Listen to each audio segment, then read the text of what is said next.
So breaking news in the NBA, James Harden has been traded to the Brooklyn Nets.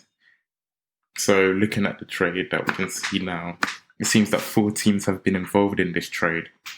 So the Rockets get Victor Oladipo, Dante Exum, Rodion Kurucs, 3 first-round picks, a first-round pick from Milwaukee, and another 4 picks from Brooklyn, which are first-round swaps.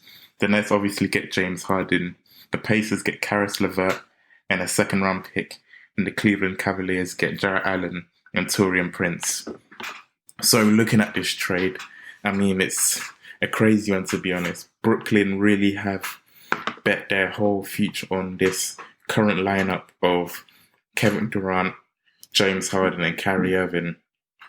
So, I mean, looking at that team from that standpoint, while they do have 3 offensive juggernauts in there, they are looking like they are going to be relying on players such as DeAndre Jordan to be their main threat in the offensive and in the front court, and with the defense as well, since they sent Jarrett Allen away.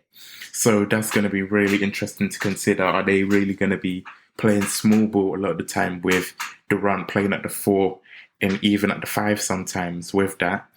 And how will Steve Nash play a system where all 3 of these players will be able to get the touches that they usually do get from when they were franchise players as all individuals? Looking at the usage rates of the 3 players, they all do like to hold the ball quite a bit and do like to facilitate the offense on their own as the main piece. And then even with that, with this current situation that's going on with Kyrie Irving, what will go on there? Will Kyrie Irving return to the team, or will he still do what he's doing in almost exile, while Harden and Durant get acclimatized to each other, playing again for the first time since they played together at OKC? Looking at the Rockets, I'd say that they've won more than people expected them to be.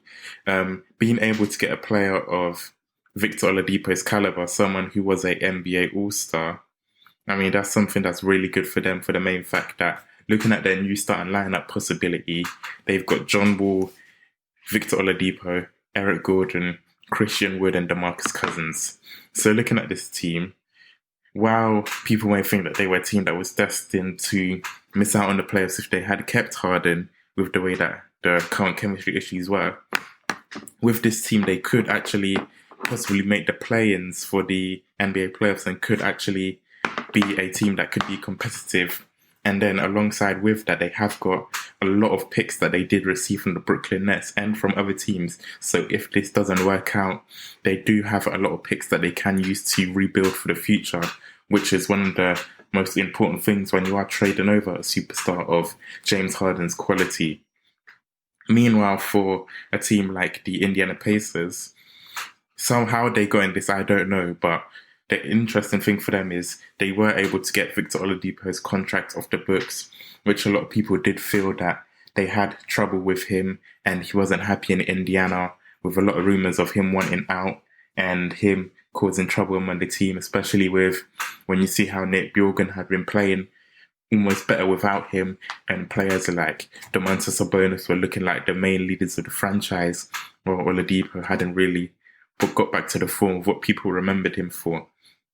So being able to get a player of Caris LeVert's quality, who's a great scoring guard, who can bring a lot of motivation and a lot of fresh air to this new young team, is something that's really important for them and something that people will really be impressed by.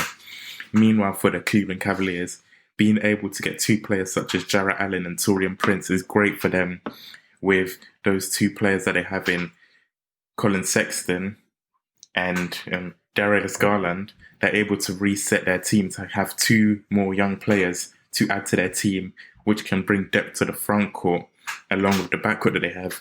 And now they have a proper team that they can use for a rebuild.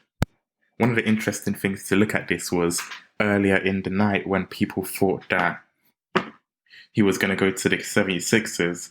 People thought that that was a really weird trade for the fact that they wanted Ben Simmons, Tyrese Maxey, and Matisse Thybulle. So that wasn't a trade that didn't happen, and it wasn't a trade that Houston felt that they got enough assets for. But with this trade, they are able to get a few more assets and are able to get into a team where they're able to rebuild for the future, or able to have assets where they can compete for the playoffs or compete for a team while now in the future. But I'll record another video later on, maybe tomorrow, about looking at this trade a bit more in depth. But I just wanted to get something on board. So like and subscribe, and don't forget to share.